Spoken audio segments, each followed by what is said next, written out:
TV조선 취재기자들이 전하는 뉴스의 중심, 보도본부 한라인, 저는 신효섭입니다. 국민 모두에게 큰 기쁨과 감동을 안겨준 카타르 월드컵. 비록 우리 대표팀의 도전은 16강전에서 멈췄지만 아직도 많은 뒷얘기들을 낳으면서 화제를 모으고 있습니다. 어제는 윤석열 대통령이 지난 9일 고생은 선수들이 했는데 왜 축구협회가 월드컵 배당금을 더 많이 가져가느냐 이렇게 지적했다는 사실이 저희 TV조선의 단독 보도로 알려져서 주목받았습니다. 이러자 지난 8일 윤 대통령 주최의 대표단 환영 만찬 자리에 축구협회장이 초대받지 못한 일, 또 어제 축구협회장이 사재 20억 원을 선수단 포상금으로 내놓은 일까지 새롭게 조명됐습니다. 대장동 핵심 관련자 유동규 씨가 어제 방송에서 이재명 민주당 대표를 겨냥해 이른바 폭탄 발언을 쏟아낸 소식 먼저 알아본 다음 축구협회에서 도대체 무슨 일이 벌어졌는지 자세히 알아보겠습니다.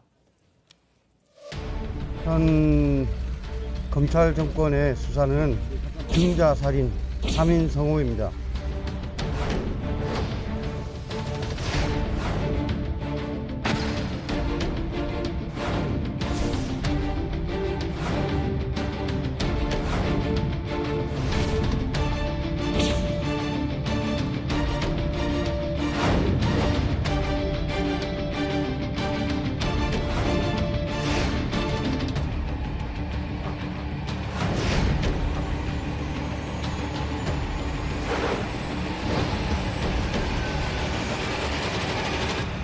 아무리 이재명 대표를 방탄하겠다고 하지만 이건 해도 너무하는구나. 검찰 수사가 공정하다고 볼 수 없다. 그래서 이재명에 대한 이런 수사가 정치보복 탄압 이렇게.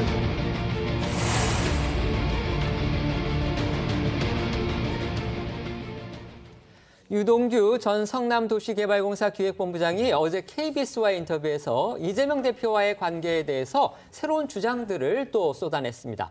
대장동 수사에 또 다른 국면이 전개되고 있는 건데요.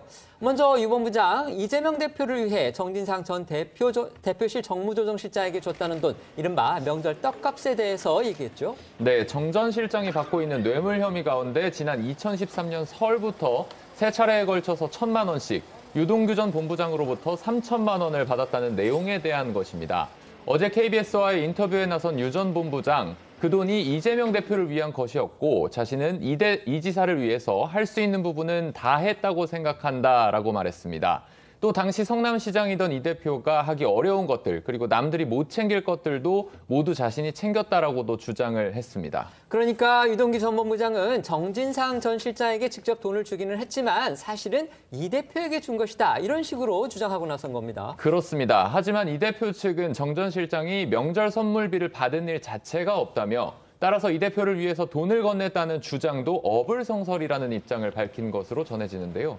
다만 유 전 본부장은 명절 선물비와는 별도로 정 전 실장에게 2억 4천만 원대의 뇌물을 건넨 것으로 알려진 데에는 재판에서 말씀드리는 게 맞을 것 같다면서 그 용처와 이 대표의 관여 여부 등 핵심적인 답변은 하지 않았습니다. 관련해 과거 유 전 본부장과의 관계를 설명한 이 대표의 발언과 어제 민주당에서 나온 이야기까지 듣고 오시죠. 그 사람이 저희 선거를 도와줬던 것도 사실이고, 저희가 성남시 업무 또는 경기도 업무에 일부 사용한 업무를 맡긴 것도 사실이기 때문에 가까운 사람인 건 맞죠. 그러나 저희가 정치적 미래를 설계하거나 수시로 현안을 상의하는 관계는 아니고. 만약에 유동규 씨가 가담이 안 돼 있고 뭐 나무 김만배 이런 사람들만의 범죄 행위였다면 네. 사실 이 문제가 그렇게 커질 일이 없어요. 근데 유동규 씨는 누가 뭐래도 이재명 시장이 임명했던 정치적 인사였잖아요. 예. 그 정치적 인사가 책임을 맡아서 사실은 이 대장동 일당의 범죄 행위가 이루어진 거기 때문에 이 점에 대해서 우리 이제 이재명 대표나 주변에서 우리는 책임이 없다. 이거는 사실은 설득력이 별로 없습니다. 어디까지나 유동규 전 본부장의 주장이고요. 또 이것에 대해서 이재명 대표 측은 모두 부인하고 있는 그런 상황인데요. 궁금한 건 유 전 본부장이 왜 이 대표의 수사를 앞둔 지금 이 시점에 그것도 인터뷰를 자처해서 폭로에 나섰느냐, 바로 이겁니다. 유 전 본부장, 그 이유도 밝혔습니까? 그러니까 먼저 유 전 본부장의 태도가 달라진 거는 지난 그 가을쯤부터로 그 김용 전 부원장에게 대선 자금을 건넸다는 등의 폭로를 쏟아내기 시작한 건데요. 유 전 본부장은 어제 인터뷰에서 자신의 이러한 태도 변화의 배경으로 고 김문기 씨를 언급을 했습니다. 그러니까 검찰 수사를 받던 중에 이제 극단적 선택을 했었죠. 고 김문기 성남도시개발공사 개발 1처장으로 인해서 심경 변화를 느꼈다. 이겁니까? 네, 그러면서 한 말이 뭐냐면은 자신이 너무 한 방면만 보고 그것이 옳다고 생각하고 믿은 게 아닌가 하는 반성이 있었다면서 고 김문기 처장에 대한 미안함을 표현했습니다. 유 전 본부장은 아무 잘못 없고 열심히 일하던 고 김문기 씨가 갑자기 그렇게 되고 또 유한기 본부장께서 그렇게 되시고라고 하면서 출소하더라도 더 이상 만날 수 없는 사람이 됐다는 게 실감이 나지 않고 마음이 많이 아팠다 이렇게 말했습니다. 네, 또 유 전 본부장은 이 대표가 대선 당시인 지난해 12월 김 처장을 시장 재직 때는 몰랐다고 한 것에도 서운함을 표현했습니다. 김문기 씨는 이재명 대표를 상당히 존경했다며 그런 사람을 모른다는 건 이미 이재명이 아니라고 말을 한 건데요. 이어 이 대표가 김 전 처장을 알았다는 근거로는 2015년 1월 김문기 처장이 호주 출장에까지 동행한 건 정진상 전 실장의 뜻에 따른 것이었다고 주장을 했습니다. 그러니까 고 김문기 처장이 이제 이재명 당시 성남시장이 호주 출장에 동행하게 된 거 이게 정진상 전 실장의 뜻을 따른 것이었다. 이런 뜻인가요? 네, 그렇습니다. 당시 정 전 실장이 이 대표가 편하게 생각하는 사람을 데려오라고 했고 그래서 그전부터 리모델링을 하면서 알게 됐던 김문기 처장을 동행시켰다는 겁니다. 그러면서 유 전 본부장은 그 당시 이 대표와 자신 그리고 김 처장이 한조로 골프를 쳤으며 김 처장이 이 대표의 카트를 직접 몰고 5시간 동안 이야기를 나눴다고도 주장을 했습니다. 어제 그러니까 방송에서 보면 유 전 본부장은 당초에는 다른 사람을 같이 가는 걸로 이렇게 올렸다고 합니다. 그런데 정 전 실장 측에서 그 사람보다는 좀 더 시장님이 편하게 생각할 수 있는 사람을 데리고 와라. 그래서 김문기 씨로 바꿨다. 지금 이런 주장이었는데요. 이 대표는 같이 골프를 쳤어도 하위 직원이었기 때문에 기억이 안 난다. 이렇게 얘기를 했었죠. 네, 맞습니다. 하위 직원인 김 처장은 당연히 본인을 기억을 하겠지만 이 대표 자신은 기억에 남아있지 않다. 이렇게 주장을 했었습니다. 당시 이 대표의 주장과 문제의 호주 출장 당시 모습까지 함께 보고 오겠습니다. 호주 여행을 11일이나 같이 갔다 오셨는데 저는 기억이 없어요. 그걸 굳이 부인할 필요도 없고.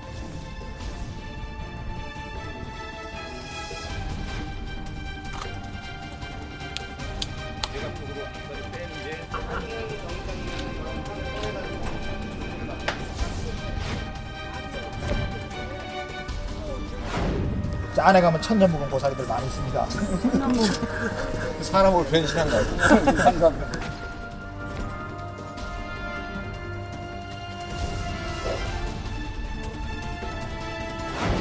뭐 해외 출장도 같이 갔는데 어떻게 모를 수 있냐 그래서 기억이 안 나고요. 대장동 관련 수사가 이재명 민주당 대표로 향할 수 있는 아주 중요한 분기점에서 사건의 핵심 인물 중 한 사람인 유동규 전 본부장이 언론 인터뷰를 자청을 해서 새로운 폭로에 나섰습니다. 특히 유 전 본부장은 이제 폭로에 나서게 된 배경으로 이재명 대표의 선거법 위반 혐의 사건과 관련한 그러니까 이 대표가 모른다 이렇게 한 부분이 선거법 위반이다 이렇게 해서 지금 기소가 돼 있는데요. 그것과 관련돼 있는 고 김문기 처장을 언급하기도 했습니다. 이거 과연 어떤 의도가 있는 건지 패널 듣게 한번 여쭤보겠습니다. 먼저 말씀해 주시죠. 우선 그 유동규 씨가 하는 말을 뭐 폭로라고 규정할 수도 있습니다만 뭐 그렇게 표현하지 않을 수도 있을 것 같습니다. 지금 법정에서 하는 말은 진술이고 지금 인터뷰에서 하는 말은 답변이고 유동규 씨의 지금 발언하는 모습을 보면 굉장히 담담하게 그냥 그 얘기하지 않습니까? 그 점에 어느 정도의 그 진정성이 있는 건지 과장하는 건지 그거는 뭐 판단할 수 있는 하나의 근거는 될 수 있다고 봅니다. 우선 김문기 씨 얘기를 먼저 뭐 나왔으니까 좀 드리면은 2014년에 호주 뉴질랜드 10박 11일 출장을 갔습니다만 그 훨씬 이전에 2009년부터 유동규 씨는 그 분당 정자동의 그 한솔마을 5단지 그다음에 김문기 씨는 그 야탑동의 그 다른 2단지 그 리모델링 사업을 했고 그때부터 이재명 그 시장과는 교류를 하던 사이입니다. 당시 변호사였죠. 유동규 전 본부장이 이제 리모델링 사업으로 친해졌다는 게 그런 의미인 그렇습니다. 거죠? 그리고 물론 같이 주장이긴 합니다만. 네. 아닙니다. 같이 해서 리모델링 세미나하는 사진까지 같이 찍혔죠. 그러니까 10박 11일 출장 문제가 아니라 이미 2009년부터 알고 있었고 그렇기 때문에 김문기 씨의 그 휴대폰에는 이재명 변호사라고 그 입력이 돼 있던 거죠. 그런데 초반만 하더라도 그냥 그렇게 갔는데 어느 순간 본인도 이제 약간 그 감옥에 갇히는 몸도 되고 여러 가지 생각해 보니까 김문기 씨를 모른다고까지 한 거 보면 좀 너무하다. 그리고 뭐 나도 그렇게 될 수 있겠구나 생각을 하겠죠. 그래서 이제 진술을 바꾼 중요한 계기가 됐고 지금 뭐 어제 인터뷰만 보면 대체로 그 정진상 씨 혐의에 대한 조금 구체화라든지 그다음에 이재명 그 대표와의 연관성을 조금 구체화한다든지 그런 대략적인 뭐 하나하나 낱낱이 진술은 아니지만 전체적인 흐름은 그렇게 가는 겁니다. 그렇게 되면 검찰이 수사하는 과정에서 대장동 사업 관련한 배임 혐의라든지 또는 그 뇌물 정치자금 혐의라든지 이런 방향에서는 조금 검찰이 수사하는 방향으로 답변을 했기 때문에 그런 정도의 영향은 미치고 특히 이제 이 부분이 저 방송 인터뷰로 나왔기 때문에 뭐 시청자들은 또 그런 방향에서 생각할 수 있지 않을까 생각합니다. 네, 말씀해 주시죠. 일단 뭐 유동규 본부장 같은 경우는 유동규 씨가 인터뷰를 자청해서 했던 부분들이 좀 의아해요. 이례적이죠. 그래서 이제 지금 검찰이 정진상 실장에 대한 공소를 했죠. 공소장을 쳤는데 공소장 내용을 보면 이재명 대표와 정진상 실장과의 어떤 관계 부분들은 분리가 됐어요. 그러니까 공소장에 이재명 대표에 대한 혐의를 적시하지 못했습니다. 네네. 그러다 보니까 조금 이제 유동규나 남욱 두 사람이 나와서 그동안 대장동 사건이 1년 동안 검찰은 유동규에 대해서 428억이 당신 돈이다 하면서 69차례나 재판을 진행합니다. 그리고 나서 1년 만에 진술이 바뀌죠. 그러면서 이제 이재명 대표의 측근들, 김용, 정진상 둘의 수사가 이루어졌지만 결국에는 정진상 실장, 오른팔이라는 정진상 실장에 대한 공소장이나 이재명 대표를 적시하지 못했다. 그런 의미에서 유동규 씨가 좀 사면초가 있는 것 같아요. 그러다 보니까 본인의 진술들을 조금 더 재주장하고 재강조하기 위해서 인터뷰를 자청한 게 아닌가. 그리고 인터뷰 내용들을 보면 어떤 것들이 이재명 대표와 직접적으로 대안하는 건 없고 여전히 똑같습니다. 다 들은 거, 전에 들은 거, 그럴 것이다. 이렇게 생각한다. 이런 부분들이고 고 김문기 차장 부분들은 그래요. 그러니까 이재명 대표가 당시에 선거법 걸린 것은 성남시장 시절에는 몰랐다. 하지만 도지사 시절에는 그때 알게 됐다라는 부분이거든요. 이제 이걸로 가지고 선거법을 하는데 고 김문기 시처장에 대해서 기억이 안 날 수 있다고 봐요. 그러면 저 같은 경우도 그러는데 저도 이제 이 정당 생활을 하면서 대표들을 모십니다. 그러면 대표들이 제가 보면 하위 당직자라고 할 수 있죠. 그러면 대표들을 옆에서 모시고 어떻게 보면 일정도 소화하고 잠도 같이 뭐 숙박도 하는데 그러니까 그분들은 저를 잘 기억하지 못하는 경우가 덜어 있어요. 왜냐하면 그분들은 워낙 많은 사람들을 만나기 때문에 그런 점에서는 너무 사진이 찍히고 같이 있었다고 해서 무조건 기억을 해야 된다라는 부분들은 이거는 이제 또 이제 법적 판단으로 결정이 나야겠다라는 점에서 저는 이런 정도의 평론을 좀 하고 싶습니다. 네. 유 전 본부장 어제 인터뷰에서는요. 이재명 대표를 태양, 정진상 전 실장을 수성에 비유하기도 했습니다. 이건 어떤 의미일까요? 그만큼 즉 가까운 관계라는 건데 이 비유는요. 정 전 실장과 이 대표의 관계 그리고 2014년 당시 선거자금 흐름에 대한 이 설명에서 나온 발언입니다. 유 전 본부장은 당시 이 대표가 이 선거자금 흐름을 알고 있었던 거냐 이런 취재진의 질문에 대해서 벌어진 모든 일을 다 알고 계셨다고 생각한다 이렇게 답을 하면서 이 대표가 그것들을 모르고 지나가면 아마 정 전 실장 자체가 못 빼겼을 것이다. 빛과 그림자였다고 할 수 있는 정 전 실장이 본인이 알고 있는 내용들을 공유하지 않고 독단적으로 모든 걸 처리할 수 있다고 믿지 않는다 이렇게 설명을 했습니다. 이어서 이재명 대표가 태양이라면 정진상 전 실장은 수성, 그리고 김용 전 부원장과 자신은 그보다 더 멀리 떨어진 목성 정도라고 설명을 하면서 핵심은 이재명과 정진상 전 실장이라고도 말을 했는데요. KBS에 따르면 이러한 유 전 본부장의 주장에 민주당 대표실 관계자는 시장이 사업 전반을 챙기는 것은 당연한 것이 아니냐 이러면서 다만 민간 사업자의 돈을 배불리게 한 적은 없다. 특히나 돈은 더욱 모르는 일이다라고 말했다고 전했습니다. 유 전 본부장은 또 이 대표를 제외한 정 전 실장과 김 전 부원장 그리고 자신은 서로를 형제라고 여겼다고도 했습니다. 2009년쯤에 정진상, 김용과 함께 늘 우리는 형제다라고 이야기를 했다면서 우리 셋은 이제 이재명 지사를 모신다고 생각했다라고 얘기를 한 건데요. 그러면서 유 전 본부장은 정 전 실장이 자신에게 늘 특공대라고 얘기를 했고 자신은 대선 당시에 민주당 안에서 이른바 친문으로 분류되는 인사들을 만나서 설득하는 작업도 했다고 주장을 했습니다. 관련해 지난 10월에 정 전 실장 등의 배신감을 토로했던 유 전 본부장의 이야기도 다시 들어봅니다. 제가 안고 가겠다는 생각 더 이상 안 하겠다. 내가 지지 말아야 될 것까지 질 이유는 없잖아요. 저한테 규칙 사유가 있는 게 아니잖아요. 모든 것 다 저는 그냥 제 거는 제가 소명할 거다. 밝혀지겠죠. 죄지었으면 다 밝혀지겠죠. 흔적이 남을 거니까. 내가 지지 말아야 될 것까지 질 이유는 없잖아요.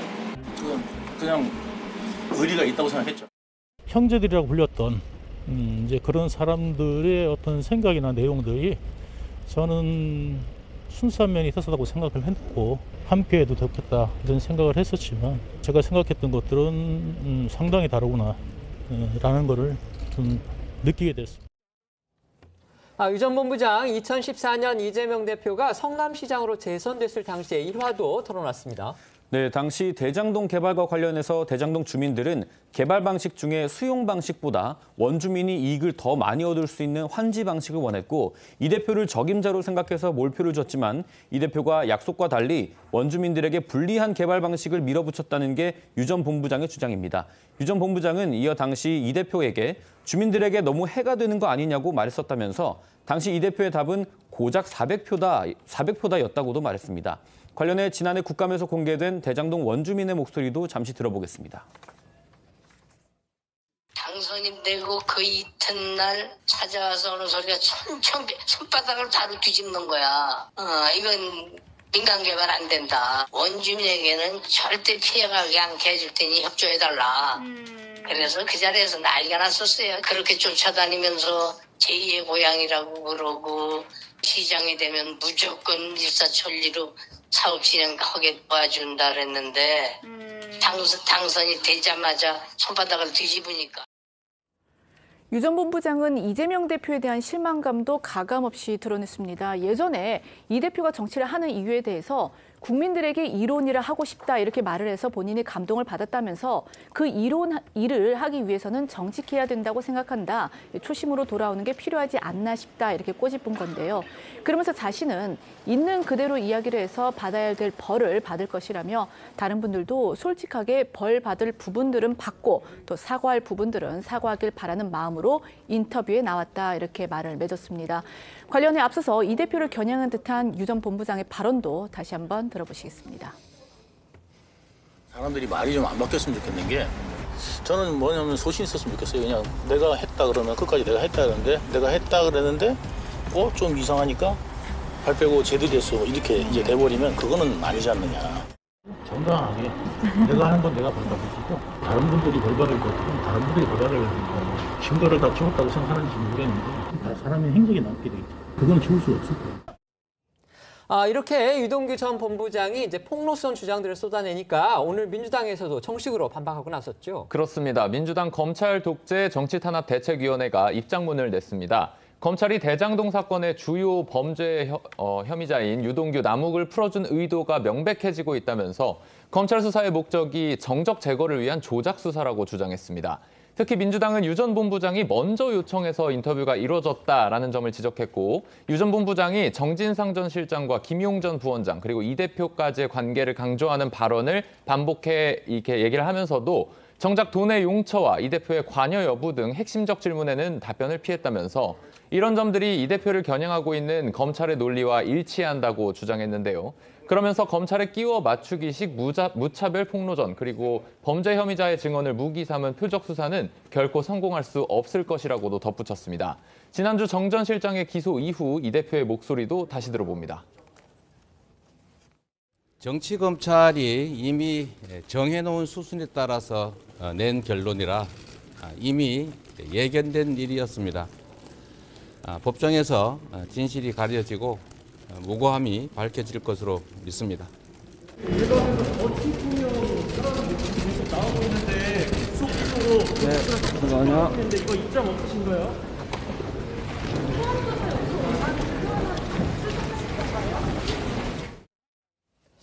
어제는 이제 유동규 전 본부장이 KBS와의 인터뷰에서 여러 가지 이제 주장들을 했지만요. 그에 앞서서 남욱 변호사도 지금 법정에서 증언이라는 형식으로 이재명 전 시장 측의 대장동 관련성을 계속 주장을 했습니다. 그런데 이것에 대해서 이재명 대표 자신은 물론이고 지금 민주당조차도 다 이거는 거짓이다, 잘못된 그 무고한 주장이다 이렇게 주장을 얘기를 하고 왔습니다. 그렇다면 저희가 상식적으로 봤을 때 그 사람들에 대해서 왜 사법적인 조치는 취하지 않을까? 가령 명예훼손이라든지 무고죄라든지 이런 부분으로 얼마든지 조치를 취할 가능성도 있어 보이는데 아직까지 민주당이 그런 조치에 나섰다는 소식은 듣지를 못했습니다. 이건 어떤 배경이 있습니까? 일단 보시면 유동규 전 본부장에 대한 남욱 씨에 대한 주장들을 일단은 정진상, 김용 두 분은 부인하고 있잖아요. 그러니까 이게 이제 재판까지 가서 가는 부분이고 기소가 됐고요. 그래서 저는 이 유동규 씨의 어떤 진술의 신빙성은 재판장에서 가려질 거 아닙니까? 지금 보면 유동규 남욱이 검찰이 증언들은요. 그 두 사람의 증언은 검찰이 기소를 유지하기 위한 증언 수준이에요. 재판 과정에 가면 신빙성 여부에 따졌을 때는 굉장히 좀 떨어져요. 신빙성이. 그러면 재판 과정에서 1심이든 2심이든 1심 정도 끝나고 나면 이 부분이 거짓으로 드러난 부분들이 상당수 있으면 거기에 재판에서 가려진 부분을 가지고 명예훼손이나 무고 들어가는 것들이 순차적이지 굳이 이 부분에 있어서 뭔가 있는 마냥 명예훼손과 무고죄를 통해서 뭔가 법률적으로 부딪힐 필요는 없다. 난 좀 판단하고 있는 것 같고요. 아마 재판 과정에서 2심이 끝나고 나서 뭔가 좀 거짓 부분들이 드러나면 그때 가서 어떤 법적 대응을 하지 않을까 그렇게 보고 있습니다. 네, 어떻게 보십니까? 그러니까 이재명 대표 측에서 유동규 씨를 명예훼손으로 고발하지 않는 것은 이전에 그 김부선 씨를 명예훼손으로 고발하지 않은 것과 같은 맥락이라고 봅니다. 고발을 하게 되면은 사실인지 아닌지가 밝혀져야 되는 거 아니겠습니까? 또 하나의 참고 사항은 그 이준석 전 국민의힘 대표가 가로세로 연구원인가요? 연구소인가요? 거기를 명예훼손으로 그 고발했다가 오히려 지금 되치기 당한 상황이 되지 않았습니까? 그런 걸 감안하는 것 같고, 다만 김부선 씨 사건하고 그 유동규 씨 사건이 이제 다른 부분은 어차피 지금 그 대장동 사건은 수사 중이고 재판 중이기 때문에 사실관계가 어차피 그 밝혀질 수밖에 없습니다. 그래서 이거는 뭐 굳이 그 고발하지 않아도 언젠가는 법정에서 가려질 일이고, 특히 그 유동규 씨도 뭐 어제 인터뷰에서도 다시 얘기했지만 이재명 대표가 받고 있는 혐의가 결코 가볍지가 않아요. 지금 대장동 사건만 해서도 배임 관련성이라든지 뇌물 또는 정치자금 관련성이 있을 수 있고, 지금 유동규 씨나 남욱 변호사가 하는 진술, 물론 이제 김만배 씨가 하는 진술과는 조금 충돌하는 부분이 있습니다만 전반적인 흐름은 이 대표에게 이렇게 유리하게 흘러가는 것 같지는 않습니다. 특히 지금 말씀드린 거는 대장동 사건만 그런 거고, 비슷한 또 위례 신도시 문제가 있고 성남 FC 그 후원금 문제가 있고, 또 거기다가 그 쌍방울 관련한 변호사비 대납이라든지 대북 송금 관련성이라든지 이런 여러 가지 문제가 첩첩산중 쌓여 있기 때문에 이 대표로서는 굉장히 어려운 상황이고, 따라서 개별 사건에 대해서 지금 고소고발할 만한 그런 정신적 여유도 없다고 봅니다. 네. 이재명 대표를 향한 사법 리스크와 함께 민주당을 곤혹스럽게 만들고 있는 또 하나의 비리 사건이 있죠. 바로 노웅래 의원의 뇌물수수 혐의 수사 상황인데요. 검찰이 노 의원에 대해서 사전 구속영장을 정식으로 청구했습니다. 네, 검찰은 어제 사업가 박모 씨로부터 6천만 원의 뇌물과 불법 정치자금을 수수한 혐의로 노웅래 민주당 의원에 대해서 사전 구속영장을 청구했습니다. 앞서 지난달 16일과 18일 노 의원의 국회 사무실과 자택을 압수수색한 데 이어서 지난 6일 노 의원을 직접 소환해서 조사를 진행했었죠. 다만 검찰은 노 의원의 집 압수수색에서 발견했던 현금 3억 원과 관련한 혐의는 이번 영장 청구에서는 뺀 것으로 알려졌습니다. 윤석열 정부 들어서 현직 국회의원을 상대로 구속영장을 청구한 거 이번이 처음입니다. 특히 이재명 대표의 사법 처리 가능성이 지금 관심을 모으고 있는 상황이기 때문에 이 안건 어떻게 처리될지 더욱 주목받고 있는 그런 상황입니다. 네, 맞습니다. 아직 예단할 수는 없지만 극단적인 경우에 이재명 대표 역시 노 의원과 비슷한 수순을 밟을 가능성이 있다. 이런 관측도 나오고 있습니다.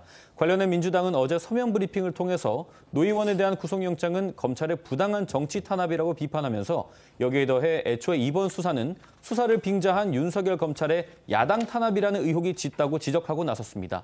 노웅래 의원 역시 증거인멸과 도주 우려가 전혀 없는데도 체포영장을 청구한 것은 망신 주기 여론재판을 하겠다는 것이라며 입장문을 냈고요. 앞서 혐의가 불거진 직후에는 기자회견을 열어서 야당 탄압 시나리오라며 칼끝이 결국 문재인 전 대통령과 이재명 대표를 향할 것이라고 목소리를 높인 바가 있었습니다.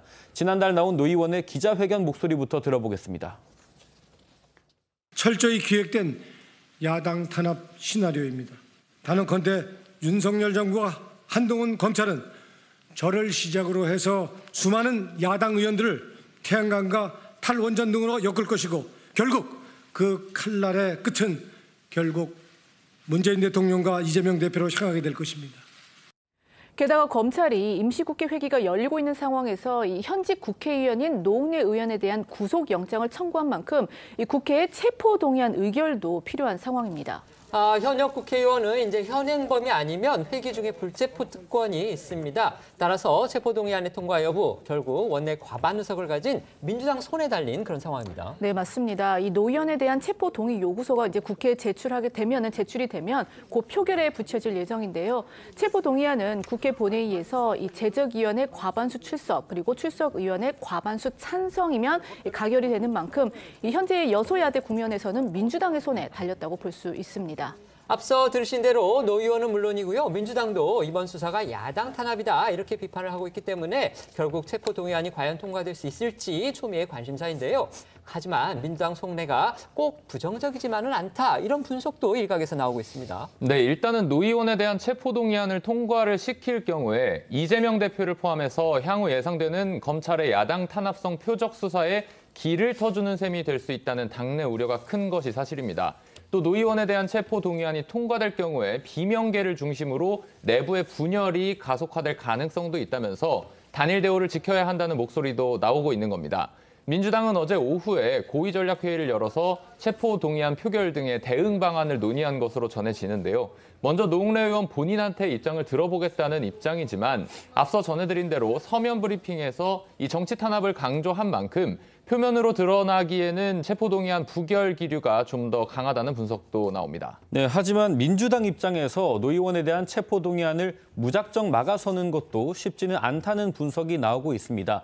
무엇보다 이재명 대표를 겨냥한 검찰 수사가 이어지고 있는 가운데 노웅래 의원에 대한 체포동의안마저 부결시키게 되면 방탄 비판이 더 거세질 수 있다는 우려가 있고 21대 국회 들어 현직 의원에 대한 체포동의안이 부결된 사례가 없다는 것도 부담스러운 대목으로 보입니다.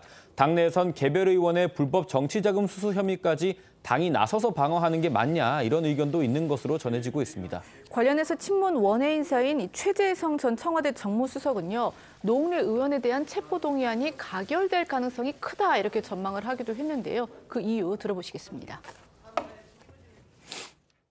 일단은 체포동의안을 던졌으면 처리를 해야 되는데 민주당 입장에서는 저것을 적극적으로 막기는 쉽지가 않다. 저는 가결될 가능성이 크다고 봅니다. 아, 그래요? 근데 지금 민주당 반응은 검찰이 야당 중진 탄압이고 정치 탄압 이렇게 일단 첫 반응은 나와서 그러면 이런 거 같은 경우에 당론으로 부결 갑시다가 아니라 자유투표에 맡길 거다? 그럴 가능성이 저는 크다고 봅니다. 그럼 자유투표에 맡기면 민주당 의원들도 이거를 불을 던지기 쉽지 않을 거다. 무기명이잖아요, 이거. 그렇습니다.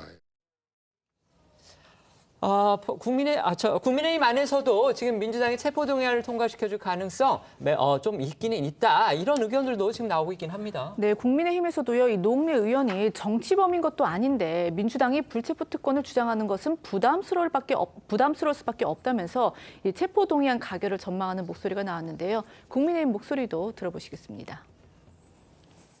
이게 무슨 정치범이 아니잖아요. 어떻게 보면 그냥 그 정치자금 돈을 받은 거니까 그런 부분들에 대해서 불체포 특권을 발휘한다면 너무나 큰 후폭풍이 불어닥칠 것이기 때문에 체포동의안이 가결될 수도 있다? 저는 당연히 그럴 거라고 생각하고요. 개인적으로는 체포동의안 불체포 특권 자체를 없애야 된다고 생각합니다.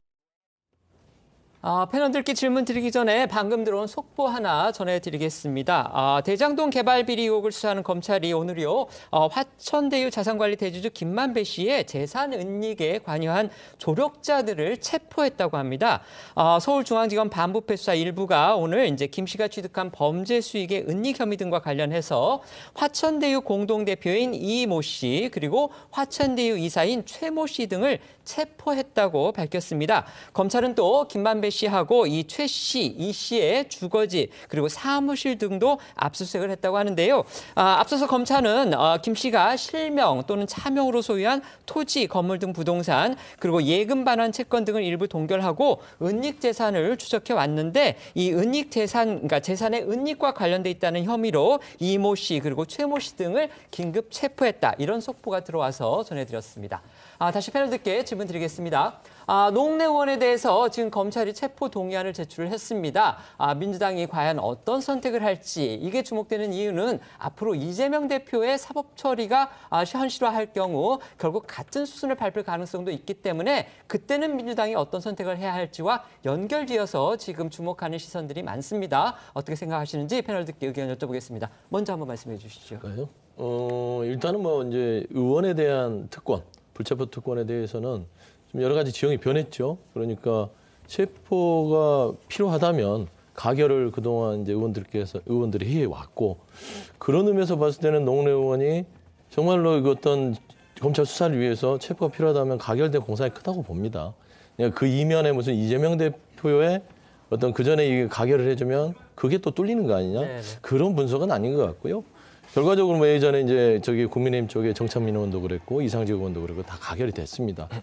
다만 보면은 체포 동의안이나 사전 구속영장을 보면 좀 아쉬운 건 있어요. 절차적으로 보면은 노웅래 의원이 여러 가지 이제 혐의를 받고 있지만 본인이 검찰 수사에 적극적으로 지금 나가고 있거든요. 출두해서 내가 나가겠다, 나가서 내가 소명하겠다라고 하고 있는데 굳이 이 현직 국회의원 그다음에 뭐 인신의 증거인멸 부분들은 뭐 6천만 원 정도 되는데 그거를 검찰이 다 확보한 상황에서 굳이 인신의 구속을 하는 부분들은 좀 나름대로 정치적 의도가 있지 않냐, 망신주기라고 주장할 수 있겠다라는 좀 생각이 듭니다. 물론 이제 체포동의안이 통과된다고 그래서 바로 노 의원이 구속되는 건 아닙니다. 이건 어디까지나 법원이 구속영장 실질심사를 하기 위해서 그 출석을 유도하는 그런 수단이기 때문에요. 이 체포영장이 통과되는 거하고 구속이 바로 연결되는 거는 아니라는 거 다시 한번 말씀을 드리겠습니다. 말씀해 주시죠. 21대 국회 들어가지고 의원 3명에 대해서 이제 체포동의안이 표결에 붙여졌는데 3명 다 통과가 됐습니다. 다 이제 개인 비리고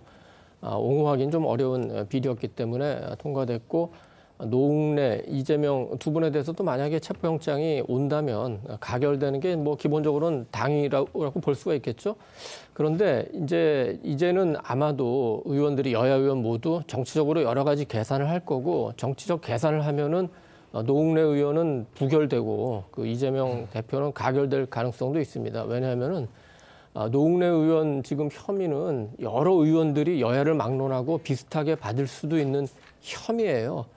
그렇기 때문에 만약에 노웅래 의원이 그 체포동의안 가결되고 구속영장이 발부된다면은 이런 비슷한 검찰의 수사가 다른 의원들에게 확산될 수 있다는 아마 그런 우려를 야당뿐만 아니라 여당 의원도 일부 할 수 있을 것 같습니다. 체포동의안이 이제 무기명 투표니까 여당의 수도권 의견이 나올 수 있다, 이런 해석이시군요. 그리고 이제 그 이재명 대표 같은 경우에는 이제 야당 의원들이 그런 생각을 많이 할 거예요.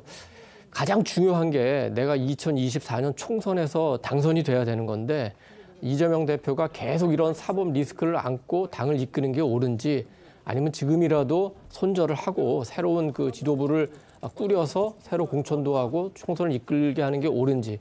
그렇다면 지금 이제 야당에서 나오는 논란 중에 하나가 이른바 친명 의원이 몇 명이나 되느냐, 뭐 일부는 뭐 20명이다 주장하고 무슨 소리야, 훨씬 많다 주장하지만 이런 기본적인 본인의 당락에 관한 이해관계가 얽히기 때문에 무기명 투표에서 어떤 표를 던질지는 예측하기 쉽지 않습니다. 네, 지금 의원님 말씀하신 부분 중에서 이제 여야 의원들 모두 노웅래 의원하고 좀 비슷한 처지다, 이 부분은 어디까지나 개인적인 의견이신 거고요. 그 다음에 이재명 대표의 또 어떤 체포영장 발부, 이건 어디까지나 가정입니다. 아직까지 전혀 현실화하지 않은 사안이기 때문에 저희가 이 부분은 좀 짚어두겠습니다. 이처럼 민주당이 지금 사법 리스크, 저희 당 대표의 사법 리스크로 시끄러운 가운데요. 이재명 대표는 오늘부터 민생 행보를 재개하겠다, 이렇게 밝혔습니다. 당장 오늘 오후에 충청 지역으로 간다고 하죠. 그렇습니다. 이재명 대표 오늘부터 1박 2일 일정으로 충청도에 갑니다. 국민 속으로 경청 투어라는 걸 하면서 민생 행보에 재시동을 거는 겁니다. 오늘은 첫 번째 행선지로 천안 중앙시장의 민생 현장 방문하고요. 저녁에는 대전에 가서 찾아가는 국민보고회를 개최하고, 내일은 세종으로 갑니다. 현장 최고위원회, 그리고 충북에서 타운홀 미팅까지 열 예정입니다. 이재명 대표가 지역 현장에서 타운홀 미팅 등 일정을 갖는 건 지난 9월 제주 행사 이후 처음이라고 합니다. 이 대표 측은 민생 행보 재개 배경에 대해서 정기국회가 마무리돼가는 상황이기 때문에 이에 대해 국민들에게 관련된 말씀도 드리고 정치 탄압과 공포 정치 등에 대한 국민들의 목소리를 듣는 일도 하기 위해서라고 설명을 했습니다. 또 이 과정에서 현장이나 당대표 상황에 따라 즉석에서 연설을 할 수 있다고도 덧붙였습니다. 이 대표가 대선 기간에도 그렇고요. 앞서 이제 현장을 방문했을 때 그 현장 분위기에 따라서 즉석 연설을 자주 한 적이 있죠. 이번에도 이제 그런 모습 연출될 가능성도 배제할 수 없을 텐데, 혹시 그 자리에서 측근들이 연루된 검찰 수사에 대해서 적극적인 반박 발언할 가능성, 물론 배제할 수 없겠습니다. 네, 일각에서는 이 대표의 현장 일정이 대정부 성토장이 될 가능성도 있다, 이렇게 전망을 하고 나섰습니다. 앞서 전해드린 대로 이 대표는 지난 9월 제주에서도 타운홀 미팅을 갖고 이 자리에서 자신을 향하고 있는 검찰 수사에 대해서 비판의 목소리를 낸 적이 있죠. 당시 나온 이 대표의 목소리 들어보겠습니다. 제가 뭔 잘못을 했다고 지금 10년 내내 비난받고 있는데 없잖아요. 뭐 압수수색하고 옛날에도 뭐 좀 종북의 자금줄 뭐 이래가지고 그 몇 년 동안 이제 당하고 압수수색 당하고 뭐 제가 서울지검에 불려가가지고 막 소환당하는 거 전국에 방송되고 했는데 다 잊어버리셨죠? 그때는 빨갱이, 종북, 종북의 자금줄 이래가지고 어떡하겠어요? 그냥 국민을 믿고 세월을 믿고 포연이 거치면 실상이 드러난다. 사필기정이다. 이렇게 생각하고 견뎌내야 되겠죠. 네, 이재명 대표 어제는 국회 대표실을 방문한 한덕수 국무총리와 만나서 이 민생 현안 법안에 대한 초당적 협력과 처리에 대해서 논의를 했습니다. 어제 만남은 한 총리가 먼저 요청을 해서 급히 성사됐다고 합니다. 이 자리에서 이재명 대표, 윤석열 대통령하고 직접 소통하고 싶다, 이런 뜻도 내비쳤다고 합니다. 네, 이 대표는 한 총리에게 국회 예산안과 관련해서 윤 대통령과 직접 만나 논의하고 싶다, 이런 뜻을 밝혔는데요. 그간 수차례 이른바 영수회담 형식의 대화를 요청했음에도 윤 대통령의 답이 없었다는 점도 강조를 해서 눈길을 끌었습니다. 그동안 대통령실은 이 야당과 윤 대통령의 단독 영수회담보다는 여야정이 함께하는 이 형식의 회담을 선호했던 것으로 알려지고 있습니다. 관련해 어제 회동에서 나온 이 대표와 이 한 총리의 목소리 들어보시겠습니다. 국정에 노고가 참 많으신 점 감사드리고 가급적이면 여야 간에 협의를 통해서 협치의 정신을 살려가면 좋겠다는 생각을 합니다. 대통령님께 여러 차례 우리 민생과 경제를 위한 대화를 요청드렸는데 아직까지는 답을 듣지 못했습니다. 야당과 정부가 사전에 긴밀하게 소통을 이어갔다면, 또 이어갈 수 있다면 간극을 좁히는 데 크게 도움이 되지 않을까 하는 그런 생각을 합니다. 이제는 정말 힘을 합쳐서 우리가 5월 달에 추경을 여야가 합의로 원활히 해결했듯이 이번에도 마지막 단계에서 이재명 대표님과 민주당과 또 저희 정부와 또 여당이 마지막 잘 협의를 해서 이 문제를 끝내고 정말 우리 민생과 국민 경제의 활성화를 위해서 매진을 해야 할 때가 됐다, 그렇게 생각을 합니다.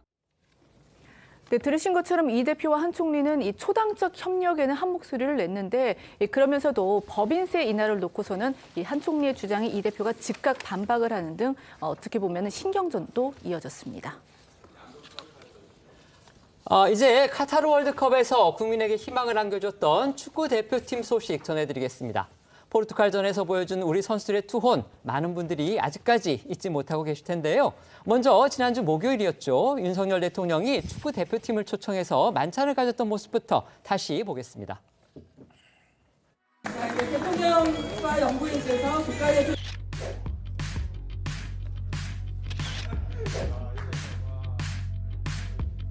손흥민 선수가 주장으로 또 리더십을 발휘해서 어려운 경기를 잘 해내간 것처럼 여러분이 보였던 투혼 저도 보이겠습니다.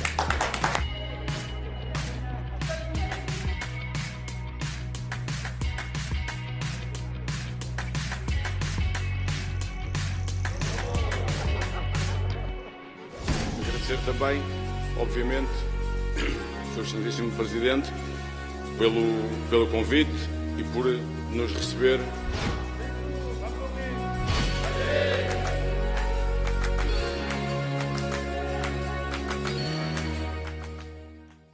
보신 것처럼 윤 대통령 우리 대표단과 아주 흥겨운 분위기 속에서 저녁 식사를 함께 했는데요. 그 다음 날인 지난주 금요일이었습니다. 경제인들과 이제 비공개 만찬을 대통령이 가졌는데 그 자리에서 대한축구협회를 향해서 아주 뼈 있는 발언을 했다, 이런 사실이 전해져서 지금 파장이 일고 있습니다. 네, 저희 TV조선 단독 취재에 따르면요. 지난 9일 윤 대통령이 경제단체장들과 만난 자리에서 축구협회에 대한 문제의식을 토로한 것으로 확인됐다고 합니다. 복수의 참석자들에 따르면 윤 대통령은 고생은 선수들이 했는데 왜 축구협회가 배당금을 더 많이 가져가느냐면서 이 축구협회에는 광고 협찬금과 같은 적립금이 많은데 선수들에게 돌아가는 포상이 너무 적다는 취지로 말했다고 합니다. 실제 한국이 2022 카타르 월드컵에서 12년 만에 16강 진출이라는 쾌거를 이뤄냄에 따라서 국제축구연맹은 1,300만 달러, 한화로 약 170억 원의 배당금을 우리 축구협회에 주게 되는데 축구협회는 이 가운데 70억 원가량을 선수단 포상금으로 사용해서 선수 한 명당 최대 2억 7천만 원을 지급하고 나머지 100억 원가량은 협회 운영자금으로 쓸 계획이었다고 합니다. 그러니까 국제 피파에서 170억 원을 받는데 그중에서 100억 원은 협회 운영자금으로 쓰고 70억 원만 이제 선수들한테 이렇게 포상금으로 지급하겠다 이런 내용. 아마 윤 대통령이 이런 배당금 배분 내용을 아마 참모들로부터 전해 듣고서 앞서 전해드린 것처럼 문제점을 지적한 것으로 그렇게 추측이 됩니다.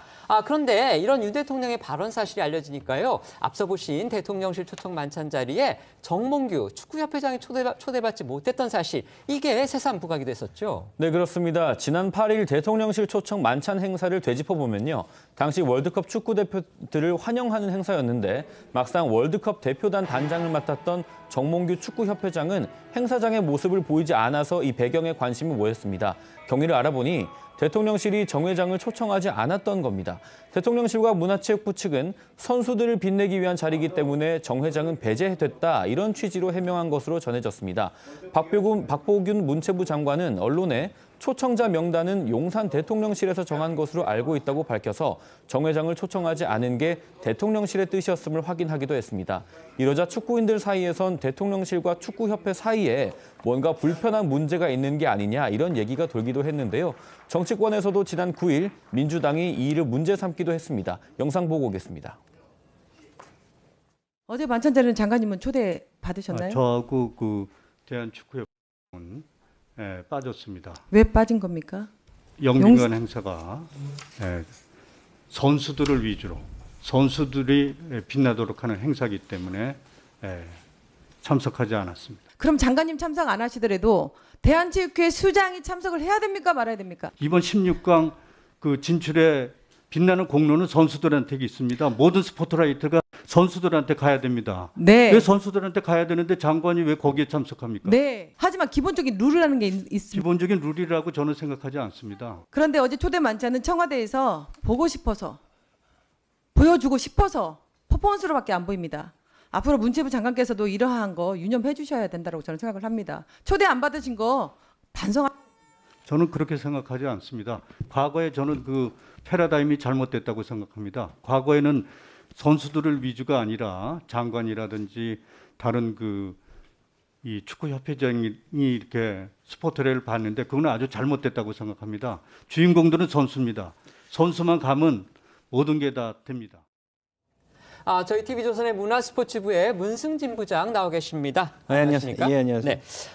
지금 영상에서 보셨듯이 이모경, 물론 이제 이분 핸드볼 선수 출신이죠. 그렇습니다. 저 핸드볼 선수 국가대표 출신이신데 지금 문체부 장관을 상대로 해가지고 아주 신랄하게 비판을 했습니다. 근데 당시에 저도 이제 그 기사들을 이렇게 검색을 해보니까 축구인들도 미처 그 정몽규 축구협회장이 그 자리에 못 간 거를 모르고 있었다가 영상을 보니까 그 헤드 테이블에 당연히 축구협회장이 앉아 있어야 될 텐데 그 영상에서 안 보였다는 거예요. 그렇습니다. 그러니까 축구인들 사이에서 이게 대체 어떻게 된 일이지? 이제 이렇게 화제가 됐다고 하던데. 어떻습니까? 문 부장은 좀 알고 계셨습니까? 아니, 그러니까 그 축구협회에서도 굉장히 좀 당황스러워했고요. 왜냐하면 이 모든 게 이제 대통령실에서 결정을 하기 때문에 참석자 명단이라든가 신원조회라든가 이런 걸 다 대통령실에서 먼저 연락이 오기 때문에 협회 입장에서 약간 그럴 수도 있겠다 하지만 사실 속내는 조금 당황하면서도 뭔가 문제가 있나 이런 생각이 드는데 사실 이게 그 대통령과 축구협회장의 관계는 사실 월드컵 이전에 조금의 약간의 그 섭섭함이 있을 수 있었던 게 사실 대통령이 당선되고 나서 제일 먼저 그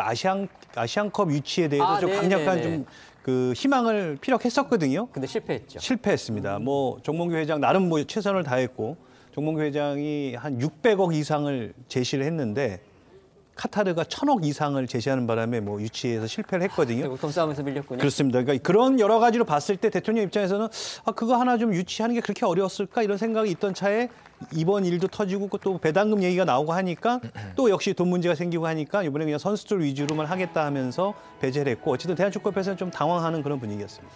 근데 이제 뭐 아까 저희가 사적으로도 얘기를 나눴지만 굉장히 대통령실이 직설적인 것 같아요. 그냥 이렇게 초청한 다음에 나중에 또 전화 메시지 있으면 전해도 되는데 그렇습니다. 굳이 이렇게까지 직설적으로 의견을 표시해야 되느냐, 분위기를 보여줘야 되느냐. 그러니까 이제 야당 의원도 이렇게 국회에서 문제를 삼은 것 같은데 그에 앞서서 윤석열 대통령이 이제 그 배당금 문제를 지적하지 않았습니까? 어제 저희 TV조선의 단독 보도로 이제 세상에 공개가 되면서 지금 파장이 만만치가 않은데 대통령의 배당금 지적 그거는 일리 있다고 보십니까? 그렇습니다. 뭐 일단 대통령 입장에서는 고생한 선수들에게 최대한 많은 금액이 돌아가게 하는 게 어떻게 보면 대통령도 당연한 일일 수 있겠지만 또 그 내부적인 상황을 좀 들여다보면 사실 좀 이게 외부에서 알고 있는 건 좀 다르거든요.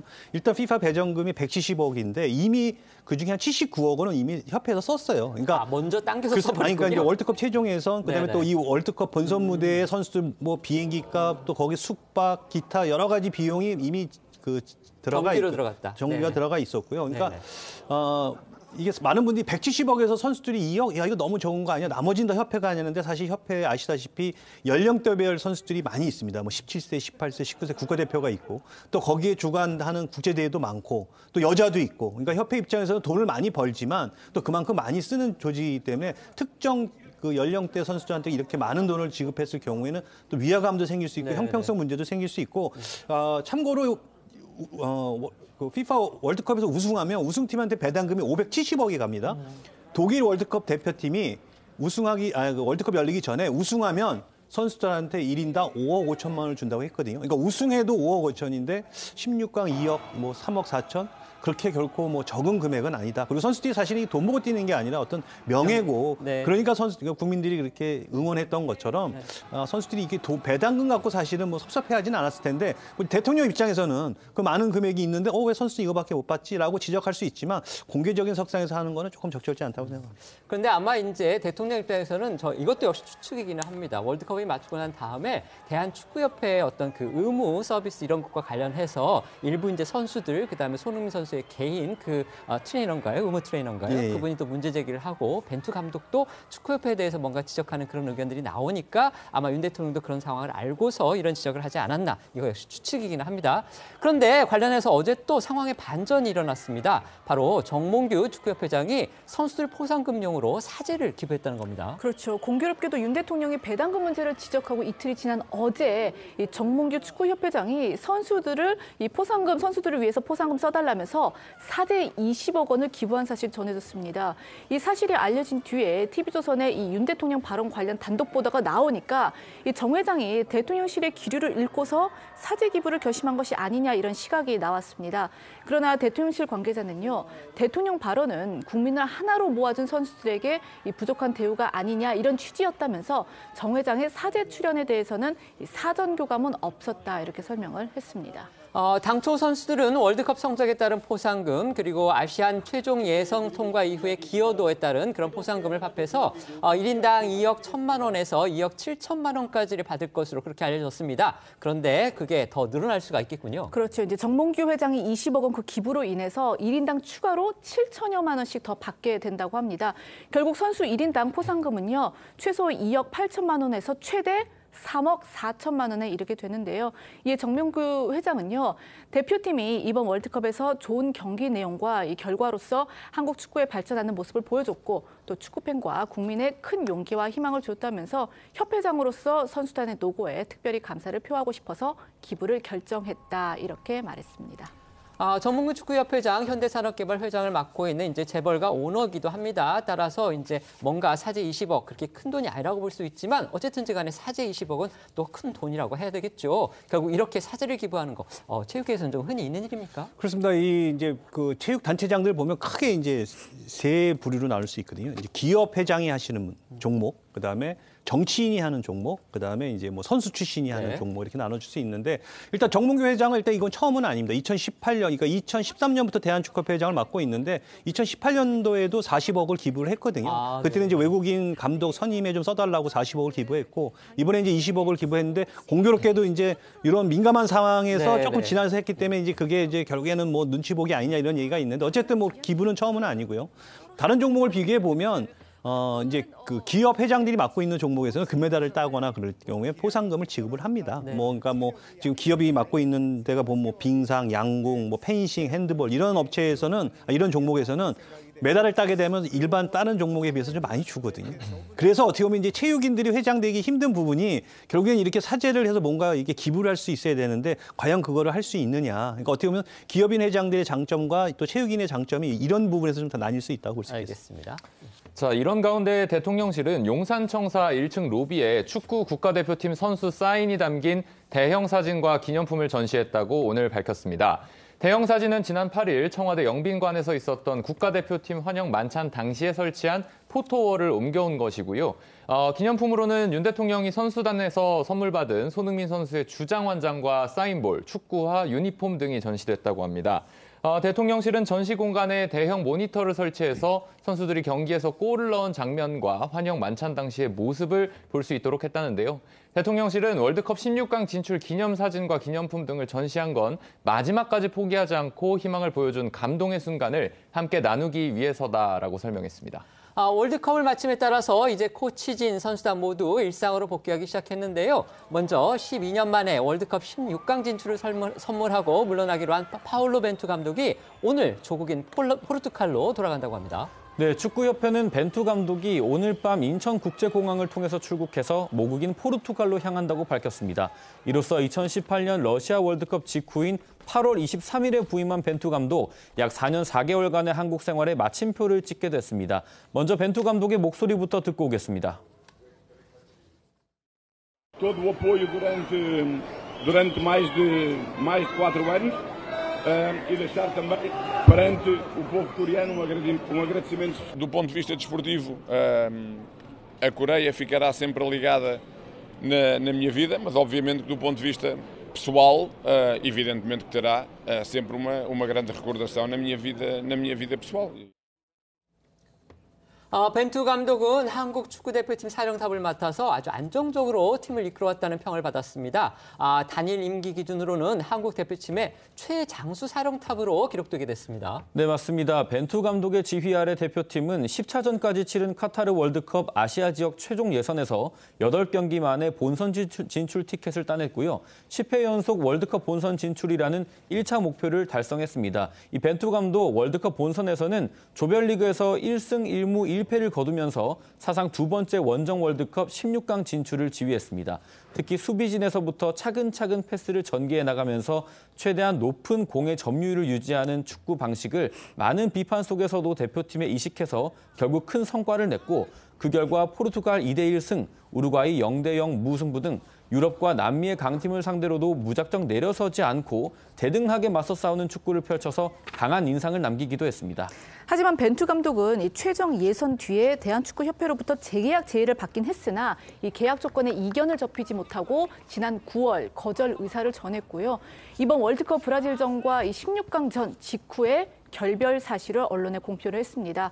벤투 감독은 당분간 고국에서 휴식을 취하면서 향후 거취를 정할 예정인 것으로 알려졌습니다. 벤투 감독, 우리 축구 대표단 선수들에게 이제 마지막을 알리면서 눈물도 보인 것으로 그렇게 전해졌습니다. 그렇죠. 벤투 감독하면 굉장히 좀 무뚝뚝한 그런 표정으로 유명한데 눈물을 흘렸다고 합니다. 이 16강 진출이 달린 이 조별리그 3차전 포르투갈과의 경기에서 동점골을 넣은 베테랑 수비수 김영권 선수가 YTN에 출연해서 벤투 감독님이 마지막에 떠나시기 전에 이젠 정말 헤어질 때가 된 것 같다 이렇게 말씀을 해주셨는데 선수들이 많이 울었다. 그리고 감독님도 많이 우셨다라고 전했습니다. 대표팀의 미드필더 황인범 선수도요. 윤 대통령과의 만찬 자리에서 이 벤투 감독과 김민재 그리고 황희찬 선수 등 이 선수들과 함께 찍은 사진을 올리면서 파울로와 코칭 스태프 모두에게 감사드린다. 내 마음속에 영원히 기억할 것이다. 이러면서 인사를 전했습니다. 선수들뿐만이 아니고요. 벤투 감독이 한국에 사는 동안 이웃했던 주민들도 그와의 이별을 또 아쉬워했다고 합니다. 네, 벤투 감독이 이제 계약 기간에 거주해왔던 경기 고양시의 한 아파트 단지에는 한글과 이 벤투 감독의 모국어인 포르투갈어로 적힌 현수막이 걸렸다는데요. 현수막에는 벤투 감독님, 코치님 감사합니다. 벤투 감독님의 이웃이어서 자랑스럽습니다. 우리와 함께한 모든 기억이 소중한 추억이 되길 바랍니다. 등의 문구가 적혀 있습니다. 월드컵 16강 진출이라는 성과와 함께 한국 축구대표팀에 대한 벤투 감독의 애정을 느낀 주민들의 감사 작별 인사였다고 전해집니다.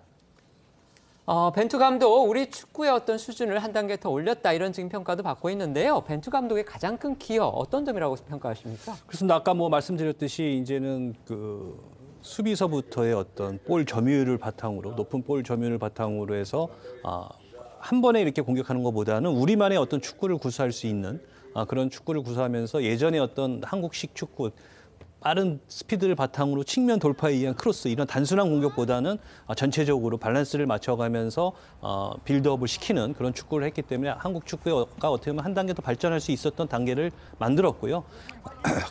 이게 축구를 보면 이게 흐름이 있어요. 어느 연도에는 굉장히 공격적인 축구가 선호하다가 또 어느 월드컵에서는 수비, 또 어느 월드컵에서는 미드필더를 강화하는 이번 월드컵에서도 보면 약간 이제 선수비 후 역수비라는 그런 전술 피는 팀들이 이제 모로코라든가 크로아티아가 지금 준결승에 올라간 것처럼 그런 의미에서 봤을 때 어떤 그 벤투 감독의 축구는 한국 축구가 한 단계 더 나갈 수 있는 밑바닥이 됐다. 아직 완성도는 높진 않지만 그런 걸 바탕으로 이제 우리만의 어떤 축구를 구사할 수 있는 토대를 만들었다 이렇게 볼 수 있겠습니다. 네. 이렇게 벤투 감독이 한국에서의 생활을 모두 마무리하고 오늘 밤 출국할 예정인 가운데요. 이제 그럼 차기 감독은 누가 될지 여기에도 지금 관심이 집중되고 있습니다. 네, 맞습니다. 이제 4년 뒤에 북중미 월드컵을 준비할 새로운 감독이 과연 누가 될지 이 관심이 쏠리고 있습니다. 벌써부터 새 사령탑으로 2002년 월드컵 4강 진출 영웅인 안정환과 최용수, 도쿄올림픽 남자 축구대표팀을 지휘했던 김학범 감독 등이 거론되고 있는 상황에서 대한축구협회는 일단 내년 3월로 예정된 A매치 전까지는 차기 감독을 선임할 계획이라고 합니다. 하지만 축구협회에서도 고심은 깊을 겁니다.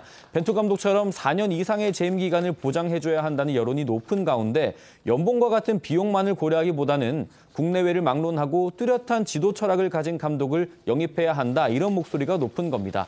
월드컵을 2번 뛰어본 이재성 선수도 새로운 리더가 누가 되느냐에 따라 팀이 완전히 바뀌는 걸 경험했다라면서 감독 선임 과정에서 선수들의 의견이 반영됐으면 한다 이런 입장을 밝히기도 했습니다. 그런데 앞서 말한 그 차기 감독 후보로 이제 하마평에 올랐던 안정환 축구 해설위원 측이 이거 사실 무근이다 또 이런 입장을 밝혔다고 해요. 네, 맞습니다. 안 의원의 에이전트인 모로스포츠의 정재훈 대표에 따르면요. 안 의원이 전하길 나한테 묻거나 확인도 안 하고 이런 터무니없는 이유 때문에 사람들 입에 오르내리게 하느냐 이러면서 내가 김학범 감독님, 최용수 감독님 반열에 선다는 자체가 말이 안 된다고 생각한다. 난 역량이 부족하다 이렇게 전했다고 합니다.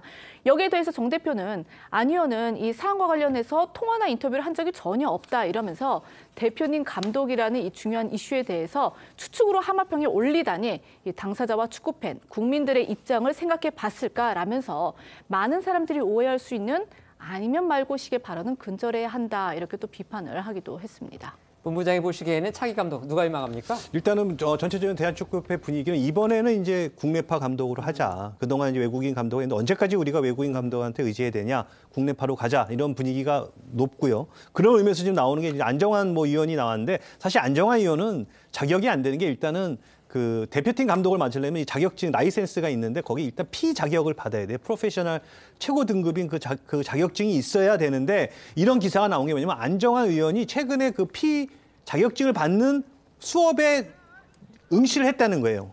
그러니까 뭔가 이 대표팀 감독을 하기 위해서 이 자격증을 따려고 하는구나 이런 오해가 있었는데 일단은 뭐 당분간은 쉽지 않을 거 보여지고요. 지금 거론되고 있는 김학범 감독, 그다음에 최용수 감독. 김학범 감독은 아시안 게임 금메달도 했고 또 도쿄올림픽 했고 또 이 선수들이 23세 이하 선수들이 지금 이제 차기 4년 뒤 월드컵에서는 이제 주축 선수들이 되기 때문에 그만큼 선수들 잘하기 때문에 김학범 감독이 좀 유리하다 이렇게 볼 수 있고 최용수 감독은 또 풍부한 이 프로 감독 경험과 이 카리스마를 바탕으로 선수들 장악 능력이 좋기 때문에 어수선한 분위기를 또 잡을 수 있다. 이래서 지금 거론되고 있는 것 같습니다. 알겠습니다. 카타르에서 마스크 투혼을 펼치면서 16강을 이끈 주역이죠. 또 주장이기도 하고요. 손흥민 선수도 소속팀인 토트넘 호스퍼에 합류하기 위해서 오늘 오전에 영국으로 출국했습니다. 네, 오늘 오전이었습니다. 뿔테 안경과 갈색 코트 차림으로 인천공항에 모습을 드러낸 손흥민 선수를 반긴 건 출국장을 빼곡히 채웠던 팬들이었습니다. 팬들은 손흥민 선수를 향해서 부상 없이 행복 축구를 하라고 격려했습니다. 현장 모습 보고 옵니다.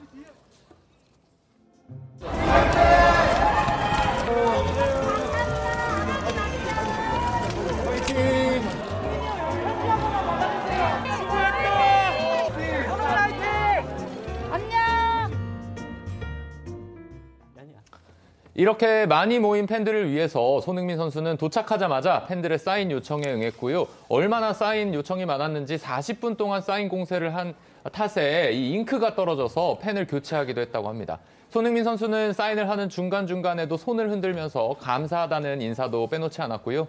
자신의 아버지 손흥정 씨와도 포옹을 하고 인사를 한 뒤에 떠났다고 합니다.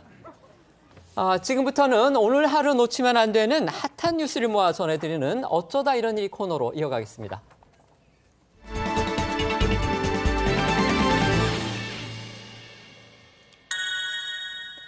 첫 번째 키워드는요, 전격 소환인데요. 서해 공무원 피격 사건을 수사 중인 검찰 소식입니다. 네, 맞습니다. 검찰이 고 이대준 씨 유족으로부터 이 직권 남용 등의 혐의로 고발이 된 노영민 전 대통령 비서실장을 오늘 오전부터 소환해 조사 중입니다. 노 전 실장은 지난 2022년 9월 22일이죠. 고 이대준 씨가 북한군에 피격당해 사망한 후 이튿날 새벽 1시쯤 서훈정 국가안보실장 주재로 열린 이 관계장관 회의에 참석을 한 주요 인물 중 한 명입니다. 관계장관 회의 후 당일 오전 8시 30분쯤 이 구두로 이뤄진 서 전 실장의 대통령 첫 대면 보고에도 함께한 것으로 알려졌습니다. 결국 검찰이 사건 발생 후 열린 관계장관 회의 내용 이걸 정조준하고 있는 것으로 그렇게 보입니다. 그렇습니다. 오늘 조사에서 검찰은 노 전 실장을 상대로 사건 발생 이후에 열린 이 관계장관 회의, 여기서 오고 간 논의 내용과 지시사항 등을 확인할 것으로 관측이 됩니다. 회의에서 사건을 은폐하거나 자진 월북으로 몰아가려는 시도가 있었는지, 그리고 여기에 노 전 실장이 관여했는지 등이 쟁점이 될 것으로 보입니다.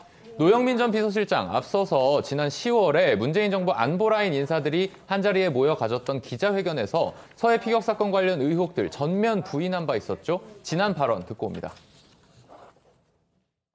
청와대가 정보나 첩보의 생산기관에 정보를 삭제하거나 수정하라는 지시를 했다는 일부 언론의 보도는 제가 아는 한 전혀 사실이 아닙니다.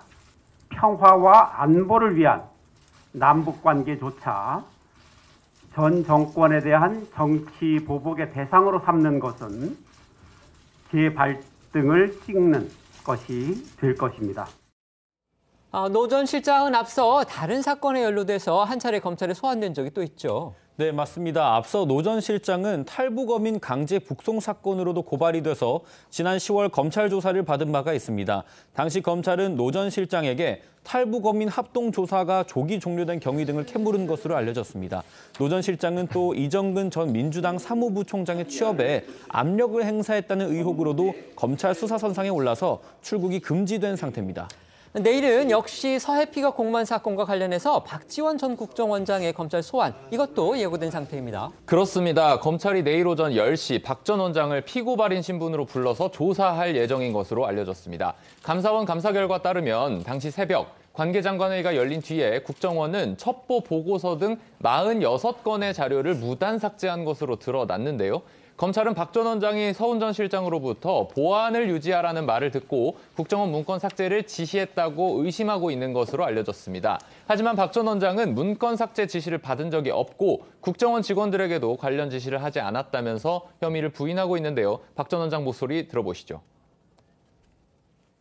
저는 삭제 지시를 문재인 대통령이나 서훈 실장, 청와대로부터 받지도 않았고 제가 삭제해라 하는 지시를 우리 국정원 누구에게도 한 적이 없습니다. 분위기를 봐서는 문 대통령 조사는 안 하고 넘어갈 것 같다는 식의 전망도 있는데 그건 아닌 것 같아요. 제가 보기엔. 우리 법사님 조사는 내일 하루면 끝납니까? 모르겠어요. 가봐야 알죠. 그리고 제가 거물인데 며칠은 해야 되겠죠. 구속영장 치지는 않을까요 혹시? 그것도 뭐 검찰이 알아서 할 일이지. 못 뵙는 거 아니에요? 망신 주기 위해서도 한번 칠 것 아닌가. 그러나 사법부에서 기각 안 하겠어요? 노영민 전 실장 조사에 이어서 박지원 전 원장의 소환까지 예고가 되면서 서해 공무원 피살 사건 관련 수사가 이제 막바지에 이른 것으로 그렇게 보이는데요. 이대준 씨 유족들은 문재인 전 대통령까지 고발하겠다 이런 입장이죠. 그렇습니다. 고 이대준 씨의 유족은 서훈 전 실장이 최근 구속 기소되면서 문재인 전 대통령이 국민 앞에 스스로 진실을 밝혀야 한다며 고발 방침을 밝혔는데요. 박지원 전 국정원장 기소 여부가 정해지면 문 전 대통령에 대한 고발장이 제출될 것으로 보입니다. 두 번째 키워드 보겠습니다. 이젠 진짜 아미. 군대와 관련된 소식인가 봅니다. 네, 그렇습니다. 세계적인 아이돌 그룹 BTS의 맏형 진이요. 이 팬덤 아미의 환송을 받고서 진짜 아미, 군인으로 거듭났습니다. 오늘 육군 현역병으로 경기도 연천 5사단 신병교육대에 입소했는데요. 진은 입대에 앞서서 오늘 오전 팬 커뮤니티를 통해서 자, 이제 커튼콜 시간이다라는 말로 인사를 전했습니다. 또 팬들을 위한 마지막 선물로 이 머리카락을 짧게 자른 일명 까까머리 사진을 공개해서 화제가 되기도 했는데요. 팬들은 짧은 머리도 귀엽다 이런 칭찬부터 해서 군 입대가 실감난다라는 이야기까지 다양한 반응을 쏟아냈습니다. 이렇게 마지막까지 유쾌한 모습을 보인 진은 그동안 군 입대와 관련해 병역의 의무를 다하겠다고 자신 있게 말해왔는데요. 진의 지난 발언 들어보시겠습니다. 대한민국 청년으로서는 병역은 정말 당연한 문제라고 생각하고 있고 매번 말씀드렸다시피 또 나라의 부름이 있으면은 언제든지 응하겠습니다. 멤버들과도 자주 얘기하는데 병역에는 모두 응할 예정입니다.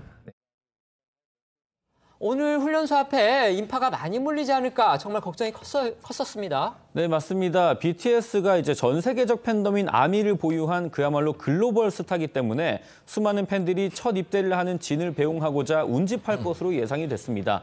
당국도 혹시 모를 안전사고에 대비해서 이른 시간부터 경찰과 군, 소방 인력 등이 참여하는 종합 상황실을 운영하고 경찰은 세계기동대에 270여 명을 배치해서 현장 관리를 벌였습니다. 다행히도 우려했던 큰 혼잡 없었습니다. 우선 BTS 소속사가 팬들에게 신병 교육대를 찾지 말아달라고 미리 당부를 했고 진 역시 팬 커뮤니티를 통해서 아미 여러분들 훈련소 오시면 안 돼요 라고 재차 강조했기 때문입니다. 스타가 이렇게 부탁을 하는데 당연히 아미가 화답을 했겠죠.